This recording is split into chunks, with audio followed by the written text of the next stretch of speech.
다 같이 일어나셔서 합독하시고 앉겠습니다. 시작. 데오빌로여, 내가 먼저 쓴 글에는 무릇 예수께서 행하시며 가르치시기를 시작하심부터 그가 택하신 사도들에게 성령으로 명하시고 승천하실 날까지 이를 기록하였노라. 그가 고난받으신 후에 또한 그들에게 확실한 많은 증거로 친히 살아계심을 나타내사 40일 동안 그들에게 보이시며 하나님 나라의 일을 말씀하시니라. 사도와 함께 모이사 그들에게 분부하여 이르시되 예루살렘을 떠나지 말고 내게서 들은 바 아버지께서 약속하신 것을 기다리라.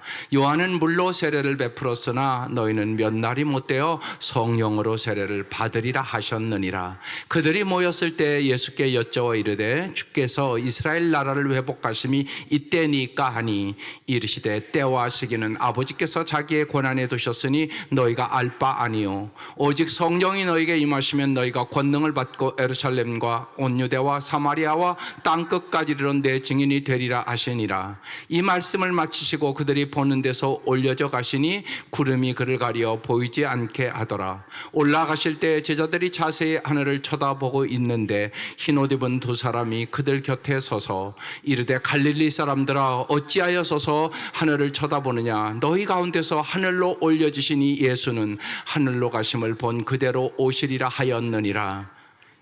아멘. 사도행전 말씀 이제 새해 시작하면서 말씀 나눴고 오늘 새벽에도 말씀을 나누는데 오늘 또 나누려고요. 왜냐하면요, 여러분 반복해야 내 것이 됩니다. 설교도 마찬가지예요. 한 번 듣는 거와 두 번 듣는 거와 유튜브로 또 한 번 듣는 건 다른 은혜를 아마 경험하시게 될 것이에요. 저는 어떤 일들을 한 달 동안 묵상해요. 보통 지난 4월 한 달 동안은 가난, 자족의 비결이 뭔가, 공생, 위로, 기쁨, 감사, 사랑, 용서, 희망, 시간, 죽음 10가지를 날마다 새벽에 묵상하고 기도하고 하루를 시작해요. 근데 그게 날마다 묵상하니까 내게 돼요. 가정에 될 5월 뭘 묵상할까요? 오늘 이제 또 시작을 했어요. 저는요. 그래 영성이 길러지거든요. 여러분 정말 오늘 여기 아주 어린이들 데리고 잘 오셨어요. 정말로 이 아이들이 어떻게 하면 예수 잘 믿을까요? 이러면 잘 믿어요. 엄마 아빠 우리 집이 천국 같아요. 이러면 예수 잘 믿어요. 우리 집 엄마 아빠 날마다 싸워요. 안 믿어요. 소용없어요. 정말이에요. 우리 집이 천국 같아요. 그러면요 저절로 잘 믿어요. 그냥 우리 엄마 하나님 말씀대로 사는 거 보니까 우리 집이 너무 좋은데, 이게 핵심이에요. 잊지 마셔야 돼요. 그럼 어떻게 하면 우리 집이 천국 같아요? 어떻게 그렇게 될 수 있을까요? 그러니까 그걸 묵상해야 되는 거예요. 한 달 동안. 가정의 달이니까. 집 짓는 거 생각하면 돼요. 집을 지으려면 기초부터 놓잖아요. 반석 위에 지은 집이 있고 모래 위에 지은 집이 있다고 성경이 얘기하잖아요. 예수님과 예수님의 말씀에 기초를 놓는 집, 이 집이 반석 위에 지은 집이에요. 말씀을 듣고 행하는 자가 반석 위에 집을 짓는 자다. 그 다음에요, 부부관계는 어떻게 해요? 사랑과 순종의 기둥. 남편은 아내를 정말 주님이 우리를 사랑한 것처럼 사랑하고, 아내는 남편에게 죽게 하듯 복종한다. 사랑과 순종의 기둥을 딱 세워야 돼요. 그러니까 사랑을 묵상해야 되고요, 순종을 묵상해야 돼요. 나는 순종하는 엄마인가, 그리고 순종하는 아내인가, 남편은 내가 정말 내 아내를 얼마나 나날이 더 사랑하는가. 그 다음에요, 집에는요 반드시 창문이 있어야 돼요. 창문이 없으면 무지하게 답답해요. 이해와 용서의 창문이 있어야 돼요. 이해가 있으면요 바람이 쑥쑥 들어오는 것처럼 가슴이 뻥 뚫려요. 그 다음에 우리는 다 연약하기 때문에 서로 용서할 줄 알아야 돼요. 그 다음에 지붕이 있어야 돼요. 지붕. 경건 생활이에요. 정말 날마다 말씀과 기도와 찬양 속에 무엇보다 온 가족이 예배를 잘 드리세요. 그래서 정말 예수님이 우리 가정의 주인이 되셔야 돼요. 그게 지붕이에요, 지붕. 그리고 성령이 충만해야 이것이 이루어지게 되는 것이에요. 이게 가정의 그림이에요. 그러니까 그걸 묵상하는 거예요. 저는 한 달 동안 이걸 묵상해요. 말씀 위에 세우는 가정 되게 하소서. 정말로 사랑과 순종을 가지고 살아가는 부부 되게 하시옵소서. 사랑하는 귀한 가정의 이해와 용서가 있게 하시옵소서. 정말로 온 가족들이 예수를 주인 삼고 예배를 잘 드려서 말씀과 기도와 찬양의 가정이 되게 하옵소서. 성령의 충만함을 허락하여 주옵소서. 이게 가정의 달 한 달 동안 새벽마다 기도하는 묵상의 내용들이에요. 여러분도 그렇게 하셔야 돼요. 그래야 여러분의 가정이 바로 서요. 가정이 바로 서야 자녀들이 잘 자라주는 거예요. 이게 여러분의 삶에서 날마다 묵상돼야만 성령이 충만해서 순간순간 말씀이 생각나고 여러분의 가정을 통하여 온 가족이 구원 얻는 역사가 일어나고 아이들이 아름답게 자라가고 그래서 저절로 가정 구원이 이루어지고 우리 집이 천국과 같아 니들 집도 예수 믿어봐 이렇게 전도가 되는 거예요. 어떻게 전도가 안 되겠어요? 오늘 이제 사도행전 말씀에 자세히 나눠볼게요. 새벽에는 시간이 없어서 자세히 나눌 수가 없어요. 성령으로 일하는 전도자의 오늘 말씀이에요. 사도행전은 주님을 쫓는 사도들의 행전이라는 의미로 사도들의 행함의 기록이란 뜻이에요. 사도행전, 사도들의 행함의 기록 이런 뜻이에요. 한 인간이 어떤 인격과 소양을 가졌는지 가감없이 보여주는 화면은 뭐예요? 당신의 일상생활이에요. 이 사람이 신앙생활 잘하나 못하나 나는 교회 생활로 판단 안 해요. 교회 사람 다 거룩하죠. 여러분의 일상생활을 어떻게 사느냐 그게 당신의 신앙생활이에요. 뭐 게으르다 이건 신앙생활 잘못하는 거예요. 집에 가서 예를 들면 정말 남편에게 예를 들면 순종하지 않는 아내다. 그럼 신앙생활 잘못한 아내예요. 말씀에 순종하지 않았는데 무슨 그게 신앙생활 잘하는 거예요. 남편의 아내를 잘 사랑하지 못한다. 신앙생활을 잘못하는 거예요. 직분이 신앙생활 아니에요. 그러니까 여러분의 가정을 더 들어가 봐야 알아요. 사실은요. 그게 당신의 신앙생활이에요. 속지 마세요 여러분. 마귀는 속이는데 명수예요. 교회 잘 오고 그러면 자기 신앙생활 잘하는 줄 알아요. 예, 잘할 가능성이 많지요. 물론 말씀을 자꾸 들으니까. 근데 그것보다 더 중요한 것은 여러분의 가정생활과 여러분의 직장생활에서 여러분이 어떻게 살아가느냐. 그게 여러분의 진짜 신앙이라고 말씀드리는 거예요. 우리의 일상이 정말 성경 말씀의 지배를 받을 때 우리의 신앙은 정말 공허한 개념이 아닌 새로운 삶의 원동력임을 여러분의 삶에서 진짜 경험하게 되는 것이에요. 그래서 여러분이 세상에 비치어야 되는 거예요. 세상의 소금이어야 되는 거죠. 그러면 왜 전도가 안 돼요? 저절로 전도되죠. 당연하잖아요 여러분. 그래서 오늘이 이제 사도행전이 참 중요해요. 1절부터 볼게요. 데오빌로요, 내가 먼저 쓴 글에는 무릇 예수께서 행하시며 가르치기를 시작하신부터. 먼저 데오빌로요 이렇게 불어요. 누가복음에는 데오빌로 가카요 이렇게 불렀어요. 근데 사도행전에 가카의 호칭이 생략됐어요. 왜 생략됐을까요? 그 이유는요, 데오빌로와 누가 사이에 수직적인 관계가 회복되었음을 의미하는 거예요. 수직적인 인간관계를 극복하지 않고는요, 사랑의 공동체인 교회는 참된 교회가 될 수 없다는 것이에요. 그런데 안타깝게도 아직도 우리 한국 교회 내에서는 수직적인 인간관계가 그대로 답습되고 있는 교회가 참 많아요. 교회 직분은 곧 계급이라는 그릇된 인식이 만연되어 있단 말이에요. 거의 모든 크리스천이 교회의 직분은 봉사를 위한 직분이라고 말은 그렇게 해요. 그런데 계급처럼 생각하는 사람이 너무 많아요. 현실적으로요. 그게 아니라고요. 참된 교회는 그 교회를 이루는 사람들이 주님 안에서 각자의 계급장을 다 내려놓고 수직적인 관계를 극복하는 것이 참된 교회가 되는 비결이다. 1절부터 그렇게 얘기하고 있는 거예요, 지금. 이게 참 중요하죠. 그 다음에 뭐라고 써 있어요? 내가 먼저 쓴 글에는, 요건 이제 누가복음을 얘기하는 거예요. 무릇 예수께서 행하시며 가르치신 일을 시작했다고 이렇게 써 있어요. 예수님이 행하시며, 이게 말 참 중요해요. 행하시며 가르치신 예수님이세요. 행하시며가 먼저란 말입니다. 교회는 세상을 가르치려고 하기 전에 먼저 주님을 쫓아 사는 사람들의 모임이어야 되는 것이에요. 우리의 일상의 삶이 주님의 사랑과 생명의 빛을 이 어두운 세상에 비치는 위대한 화면이 되어야 되는 것이에요. 그래서 여러분 참 중요해요. 부모들도 언제나 먼저 생각, 자꾸 가르치려고 하지 마세요. 그래서 꼭 부탁할게요. 여기 애들 왔으니까 잔소리 좀 하지 마세요. 행하시라고요. 먼저 보여주라고요. 애들이 말 안 들으면 나를 먼저 보라고요. 내가 올바로 하나님과의 관계가 올바른가. 내가 애들 보기에 엄마로서 참 좋은 엄마로 말씀대로 사는가. 나 자신을 돌아보라고요. 반드시요, 아이들의 문제가 아니에요. 부모의 문제예요. 부모가 기도를 안 해요.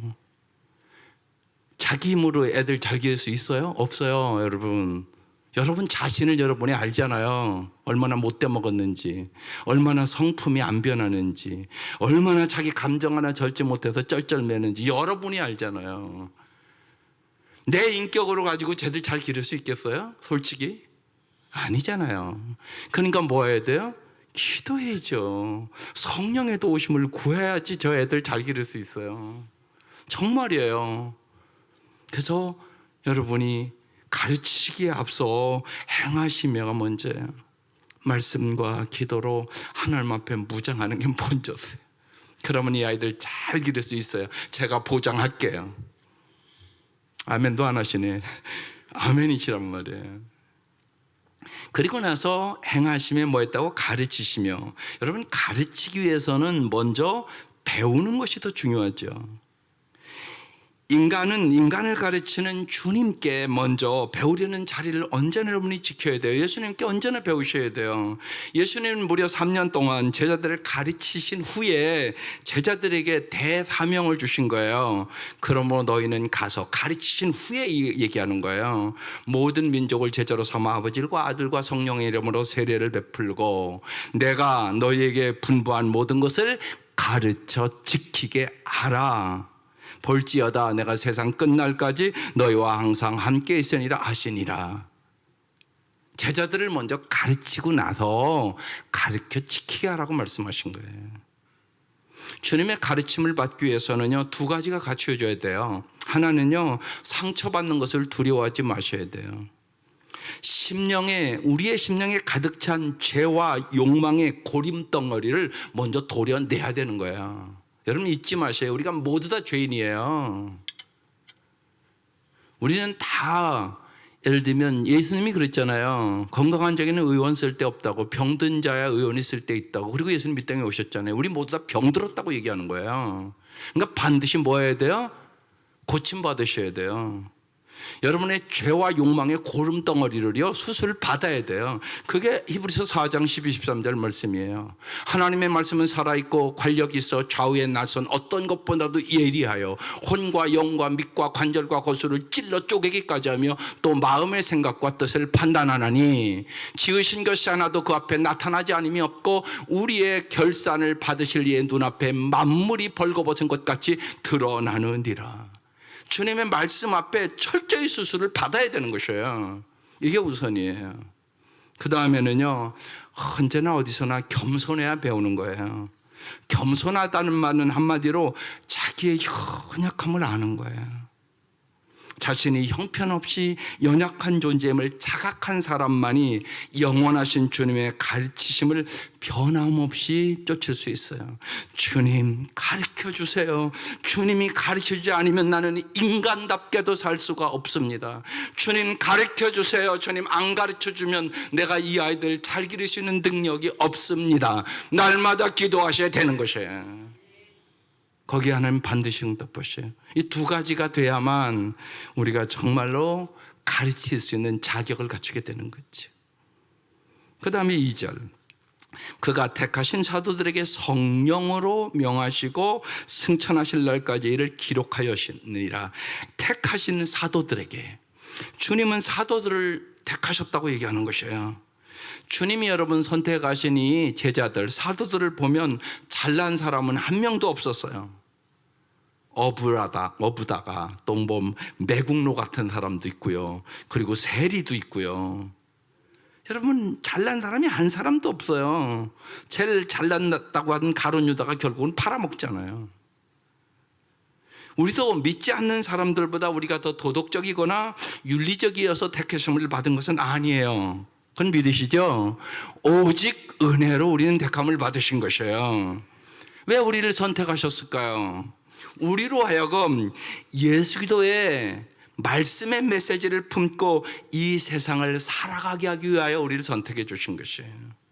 그 다음에 뭐라고 써 있어요? 성령으로 명하시고. 그래서 우리가 성령님을 통하여, 성령님을 의지하여 말씀하신 이 말씀을 잘 받으셔야 되는 것이에요. 요한복음 16장 13절에 써놨어요. 그러나 진리의 성령이 오시면 그가 너희를 모든 진리 가운데로 인도하시리니 그가 스스로 말하지 않고 오직 들은 것을 말하며 장래일을 너에게 알리시리라. 성령님은 우리에게 하나님의 말씀을 친히 가르쳐 주시고요, 진리 가운데로 인도하시고요, 그 말씀이 순간순간 생각나게 하세요. 그래서 성령을 의지하셔야 되는 것이에요. 그 다음에서 뭐라고 써있대요? 기록하였노라, 그렇게 써있어요.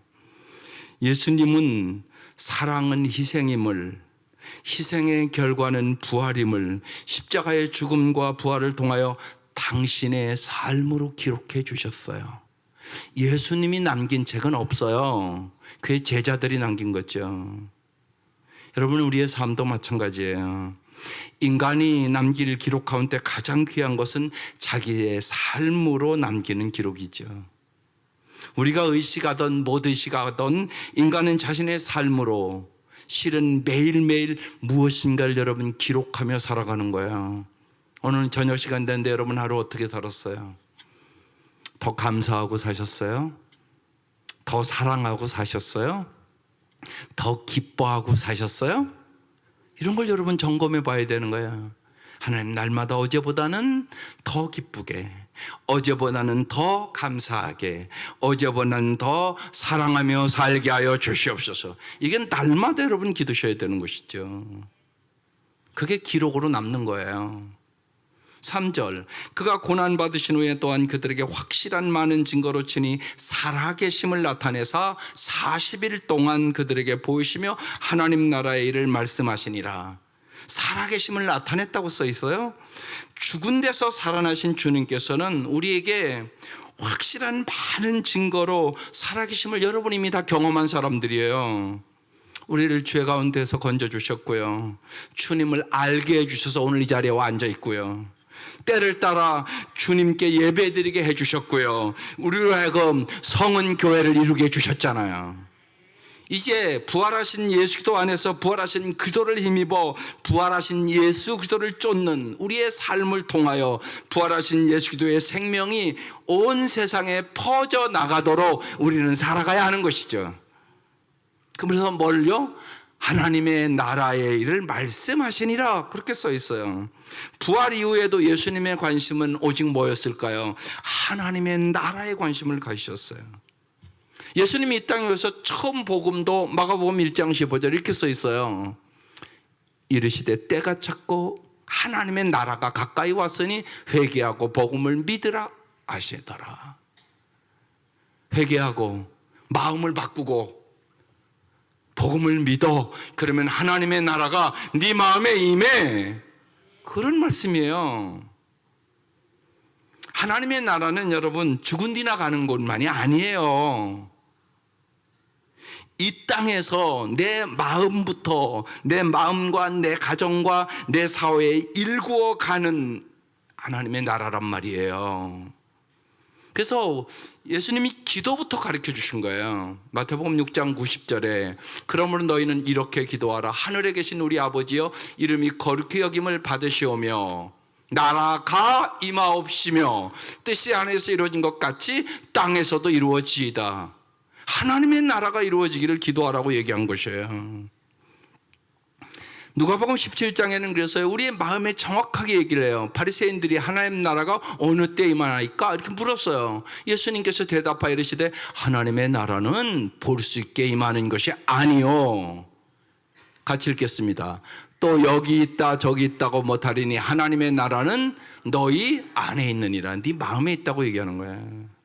이건 무지하게 중요한 말씀이에요. 많은 사람은 행복의 조건이 자꾸 외부에 있다고 생각해요. 우리의 행복은요, 외부 조건이나 상황에 달린 것이 아니라 우리의 심령이 하나님의 나라를 누리고 있는지 여부로 결정돼요. 심령이 가난한 자는 복이 있나니 천국이 저희 것이며.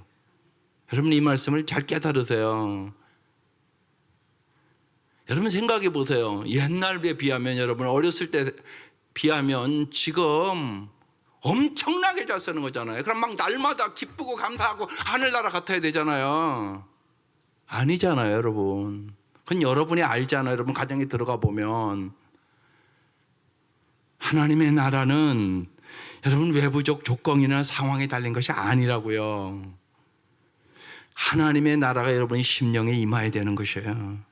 오직 우리의 삶을 성령님이 인도하시고 성령님의 지배를 따라 살 때 하나님의 나라가 내 마음부터 임하게 되는 것이죠. 의와 평강과 희락이 임하게 되는 거예요. 그래서 마음이 행복해야 행복은 시작되는 거예요. 당연하잖아요. 내 마음이 기쁘고 감사하고 사랑이 넘치고 그래야. 여러분, 미운 남편이 사랑으로 보여야 내가 행복해지는 거지. 아이고, 내가 저 인간에게 또 밥을 해줘야 되냐? 이러면 이게 무슨 행복이 되겠어요? 왜 우리 가정은 매일 요 모양 요 꼴이냐? 여러분, 그러면 무슨 행복이 되겠어? 그 마음부터 바꾸셔야지. 이해가 됐습니까? 말씀이 하나님의 나라가 너희 안에 있느니라. 이렇게 시작되는 거예요. 그래서 하나님의 나라를 일구어가는 삶을 살아가는 거, 이게 크리스천이에요.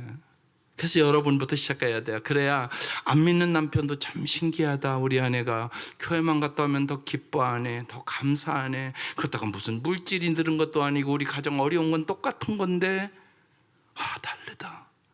이래야 되는 거 아니세요? 이게 예수 때문에 행복하다는 의미예요. 이게 성령 충만이에요. 그 다음에요, 이들이 이제 함께 모였어요. 4절.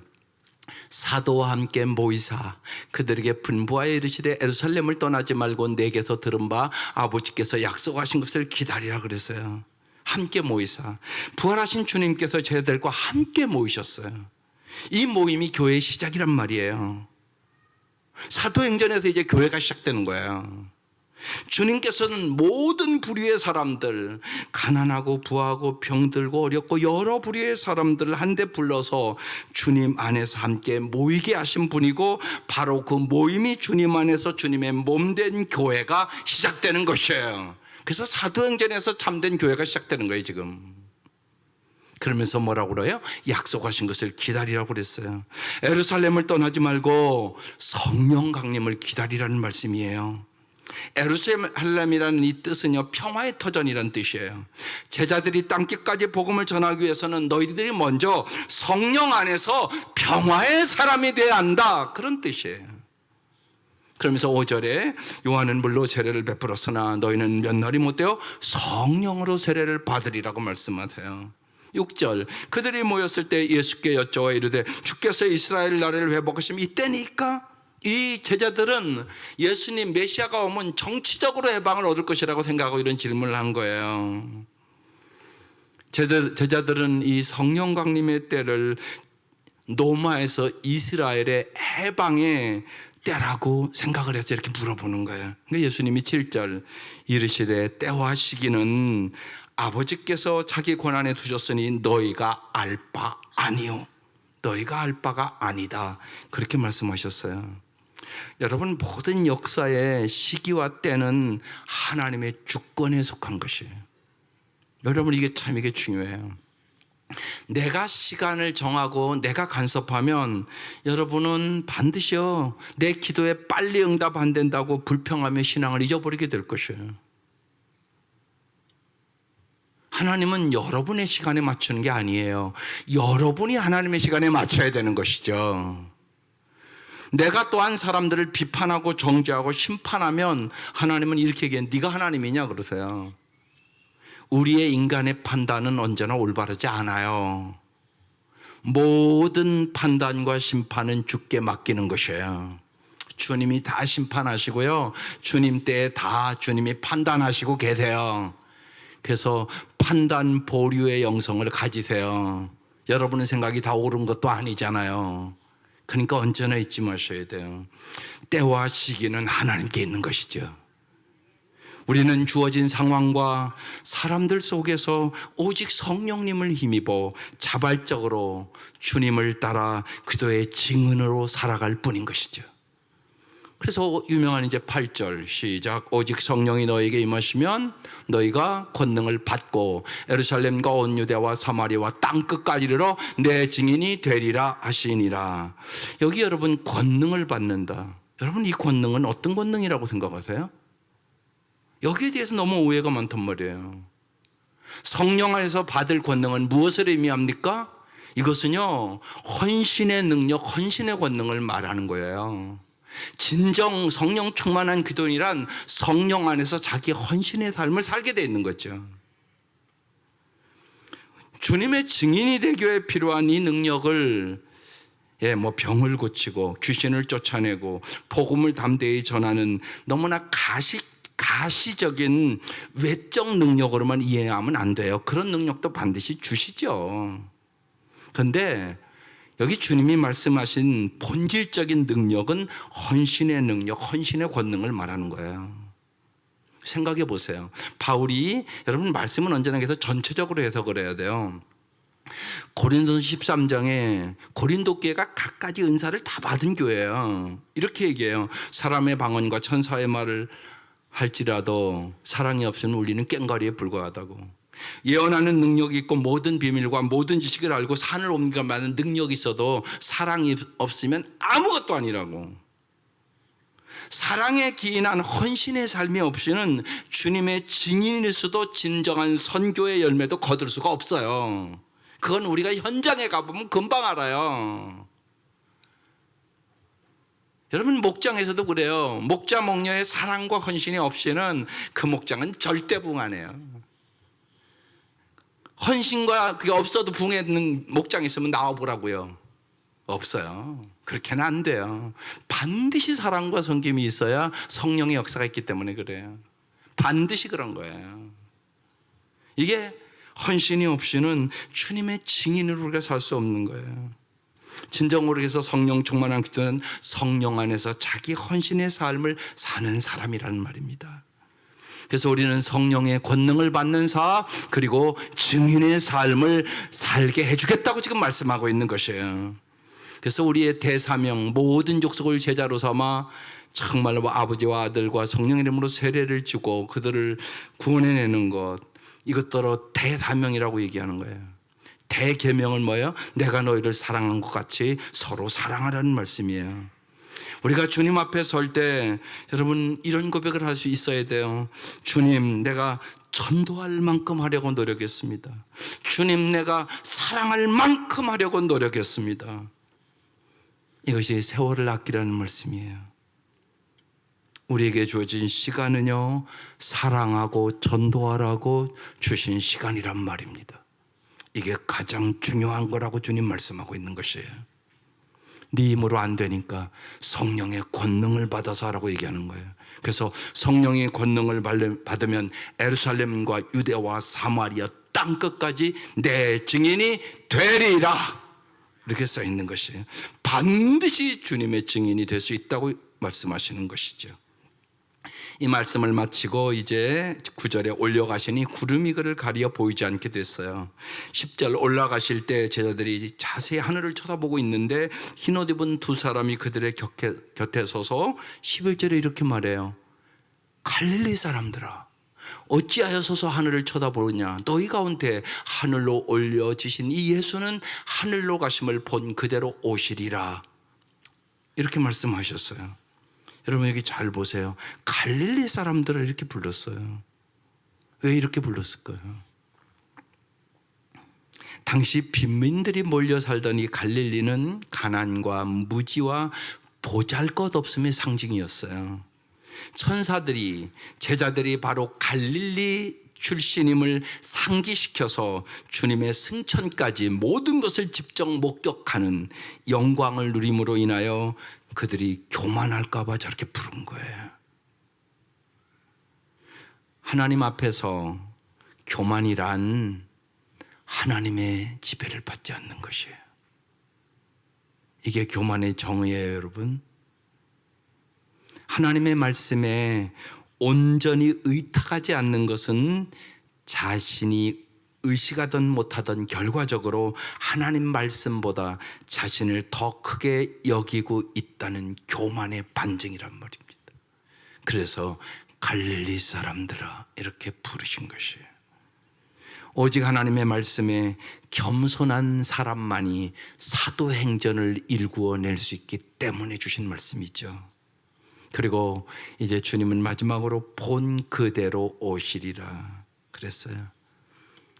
본 그대로 어떻게 오시는 거죠? 초림할 때처럼 오는 게 아니에요. 은밀하게 오는 게 아니에요. 이제 심판의 주로 오시는 것이에요. 그래서 정말 우리는 주님이 오시는 그날까지 여러분 의와 절제와 심판을 생각하며 살아야 돼요. 의라는 것은 바른 관계, 정말 하나님과 사람의 관계, 쉬운 얘기로 하나님 사랑, 이웃 사랑, 이 관계를 가지고 살아야 되고요. 이 관계를 가지고 살려면 언제나 여러분이 뭐 해야 돼요? 절제하셔야 돼요. 절제하지 않으면 절대로 그렇게 살 수가 없어요. 그리고 정말로 심판주로 오시는 그 주님 앞에서 우리의 호흡이 멈추는 그날까지 오직 성령의 권능을 받아 세월을 아껴서 정말 하나님을 사랑하고 이웃을 사랑하는 내 삶이 얼마나 풍성했는가 전도하는 삶, 사랑의 삶을 살기를 원하시는 것이에요. 이 은혜가 함께 하시기를 주의 이름으로 축원합니다. 기도드리겠습니다. 이 시간 마음 모아 함께 통성으로 기도하는 시간이에요. 성령을 따라 복음을 전하는 삶을 살게 하옵소서. 주님 다시 오실 때까지 주님의 부활과 승천과 재림을 나뉘는 증인으로 살게 하여 주옵소서. 그리고 여러분 특별히 고난당하고 또 한 주도 여러 가지 수술받고 그런 우리 성도들이 있습니다. 하나님께서 그 자리에 임재하여 주셔서 치료하여 주시고 새로운 용기와 소망을 가지고 살아갈 수 있도록 아버지 한번 부르고 다 같이 통성으로 기도하겠습니다. 아버지 이 밤도 우리와 함께